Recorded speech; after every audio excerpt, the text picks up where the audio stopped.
안녕하세요. 끝까지 보면 도움이 되는 언파TMI TV입니다. 요즘 금융거래 관련 소식이 정말 빠르게 바뀌고 있습니다. 예금, 적금, 청약통장, 그리고 우체국 예금까지 우리 생활과 밀접하게 연결된 제도들이 하나둘씩 달라지고 있죠. 오늘은 이 변화 중에서도 특히 시니어분들께 꼭 필요한 정보를 정리해 드리겠습니다. 특히 9월 30일까지 반드시 해야 하는 절차가 있어서 이 부분은 놓치면 큰 손해를 보실 수 있습니다. 영상을 끝까지 보시면 돈을 지키는 가장 확실한 방법을 알아가실 수 있을 겁니다. 먼저 예금자 보호 제도부터 살펴보겠습니다. 예금자 보호법은 IMF 외환위기 이후 많은 은행이 무너지고 국민들의 돈이 사라지자 그 피해를 막기 위해 만들어졌습니다. 은행이 부도나 파산해도 예금보험공사가 대신 예금을 보장해주는 제도입니다. 그동안 보호 한도는 5천만 원이었습니다. 즉 한 은행에 7천만 원을 맡겼다면 5천만 원까지만 보호받고 나머지 2천만 원은 위험에 노출된 것이죠. 이 때문에 돈을 여러 은행에 나눠두는 분들도 많았습니다.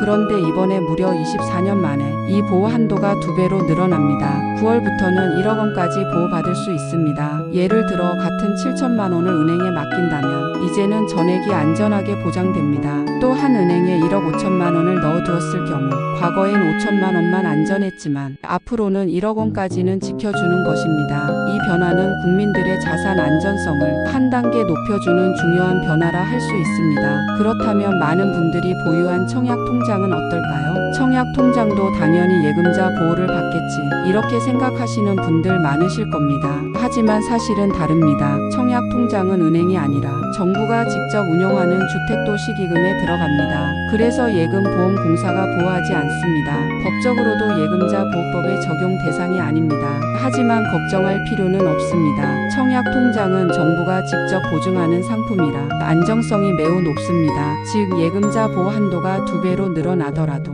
청약통장은 그와 무관합니다. 예금자 보호는 안 되지만 정부가 책임지니 안전하다, 이렇게 이해하시면 가장 정확합니다. 이제 우체국 예금을 보겠습니다. 많은 분들이 우체국도 은행이니 예금자 보호법에 따라 1억 원까지만 보장되겠지 라고 생각하시는데요. 사실 우체국 예금은 다릅니다. 우체국은 예금자 보호법 대상이 아닙니다. 대신 국가가 100% 전액 보장합니다. 즉 금액의 한도가 없습니다. 1억이든 10억이든 심지어 100억이든 모두 전액 보호됩니다. 예를 들어보겠습니다. 만약 은행에 2억 원을 넣어뒀다면 앞으로 1억 원까지만 보장되고 나머지 1억 원은 위험합니다. 하지만 같은 금액을 우체국에 넣으면 2억 전액이 안전합니다. 즉 은행은 제한적 보장, 우체국은 무제한 보장, 이 차이를 확실히 기억하셔야 합니다. 그렇다면 어디에 돈을 맡겨야 할까요? 안정성만 본다면 우체국 예금이 가장 안전합니다. 국가가 직접 보증하기 때문에 예상치 못한 금융위기 상황에서도 든든합니다. 반면 은행은 다양한 금융상품을 제공하기 때문에 수익성을 더 추구하는 분들에게 적합합니다. 금리가 조금 더 높고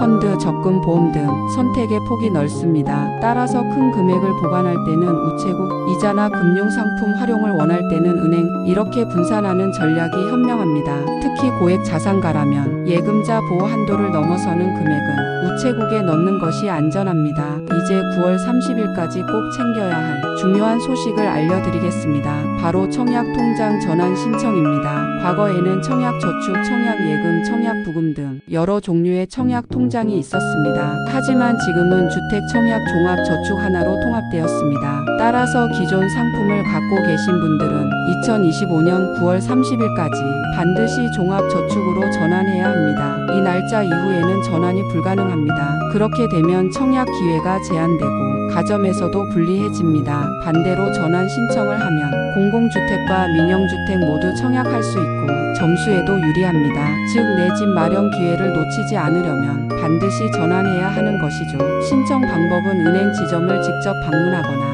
모바일 앱을 이용하면 됩니다. 혹시 나중에 해야지 하고 미루다 기한을 놓치면 더 이상 기회가 없으니 지금 꼭 확인하시기 바랍니다. 청약 제도는 이외에도 달라진 점이 많습니다. 월 납입 인정액이 기존 10만 원에서 25만 원으로 늘었습니다. 덕분에 가점을 더 빨리 쌓을 수 있습니다. 또한 소득 공제 혜택도 확대되었습니다. 무주택 세대주뿐 아니라 배우자도 포함되면서 연간 최대 300만 원까지 소득 공제를 받을 수 있습니다. 특별 공급 제도도 바뀌었습니다. 무주택 기간 가점이 개선되고 신혼부부 생애 최초 특별 공급 비율이 늘었습니다. 또한 다자녀 가구에 대한 우대도 강화되었습니다. 즉 실수요자들에게 훨씬 유리한 제도로 개선된 것입니다. 오늘은 청약통장과 예금자 보완도 그리고 우체국 예금까지 꼭 알아두셔야 할 내용을 정리해 드렸습니다. 정리해보면 은행 예금은 9월부터 1억 원까지 보호, 청약통장은 정부 보증으로 안전하지만 예금자 보호법과 무관, 우체국 예금은 금액과 상관없이 국가가 전액 보장, 그리고 청약통장은 9월 30일까지 반드시 종합저축으로 전환해야 한다. 이 네 가지를 꼭 기억하시면 됩니다. 혹시 오늘 영상 보시면서 처음 알게 된 사실이 있으셨나요? 또는 해야지 하면서 미루셨던 내용이 있었나요? 이번 기회에 꼭 다시 확인하시고 특히